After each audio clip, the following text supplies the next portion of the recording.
Huawei a vraiment écrasé Apple.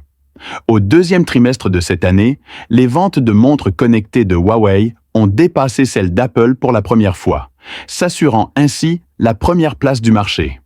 Savez-vous ce que cela signifie?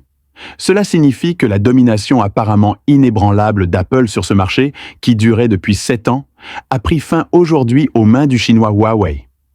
Plus étonnant encore, cette victoire s'est opérée dans des conditions extrêmement inégales.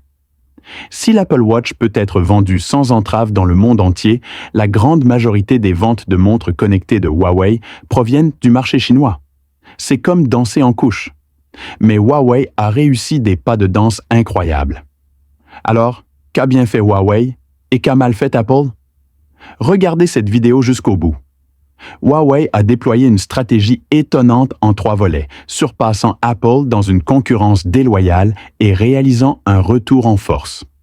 Tout d'abord, au sommet du marché, le produit phare de Huawei, la Watch Ultimate, ciblait les utilisateurs les plus hauts de gamme. Messagerie satellite bidirectionnelle, Beidou, plongée professionnelle jusqu'à 100 mètres de profondeur et carte de parcours de golf. Ces puissantes fonctionnalités ont annoncé au monde entier que Huawei ne transigerait pas sur les dernières technologies. Et qu'en est-il de la tour elle-même?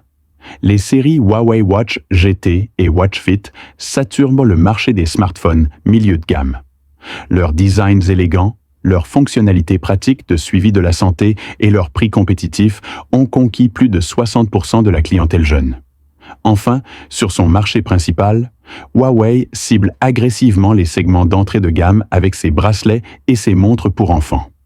Grâce à son initiative 1000 comtés, 10 000 magasins, Huawei a étendu ses canaux de distribution aux villes de 3e et 4e rang, hors de portée d'Apple, pénétrant ainsi tous les recoins du marché comme des capillaires. Vous comprenez? Huawei mène une guerre totale, englobant tous les segments de consommateurs. Apple, en revanche, propose une gamme de produits étendus, des prix élevés et un rythme d'innovation lent. Ces dernières années, l'arrogance d'Apple s'est manifestée. L'année dernière, Apple a lancé l'Apple Watch S10, présentée comme la plus fine jamais conçue. Résultat? Le dos en céramique a été remplacé par un alliage d'aluminium et, en raison de prétendues nouvelles réglementations, la fonction de charge rapide a été supprimée de la version chinoise, ce qui a entraîné une baisse de l'efficacité de la charge plutôt qu'une amélioration. L'autonomie de la batterie est depuis longtemps critiquée. Avec une autonomie allant jusqu'à 18 heures, de nombreux utilisateurs la qualifient de beau gaspillage. Plus irritant encore est le traitement discriminatoire du marché chinois. De nombreuses fonctionnalités de santé déjà disponibles à l'étranger, comme la détection du sommeil et de l'apnée, sont absentes de la version chinoise. Pour les utiliser, il faut soit les acheter à Hong Kong, soit les modifier soi-même. Cette arrogance et cette lenteur contrastent fortement avec Huawei. Cette année, la série Huawei Watch 5 a introduit la toute nouvelle fonctionnalité X-Tap. En plaçant le doigt sur la montre pendant 1 minute, un rapport en temps réel, contenant 9 indicateurs de santé clés s'affiche. La montre dispose également d'une surveillance de l'oxygène dans le sang en altitude, qui émet des alertes en fonction des niveaux de risque. Cette compréhension des besoins des utilisateurs et sa réactivité sont les 2 principales raisons pour lesquelles Huawei a remporté cette bataille. Bien sûr, il faut aussi reconnaître objectivement qu'Apple conserve l'avantage en termes de fluidité de son système d'exploitation et de richesse de son écosystème d'applications.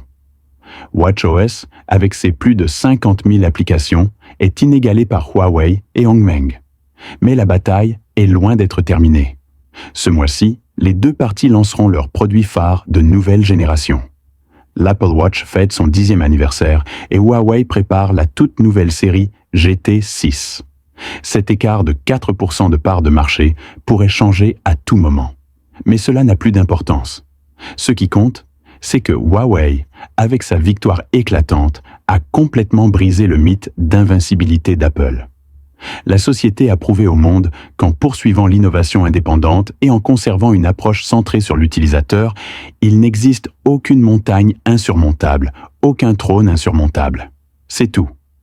Pour plus d'actualités et de mises à jour technologiques, restez connectés et n'oubliez pas de vous abonner à notre chaîne Android+. À la prochaine. Prenez soin de vous.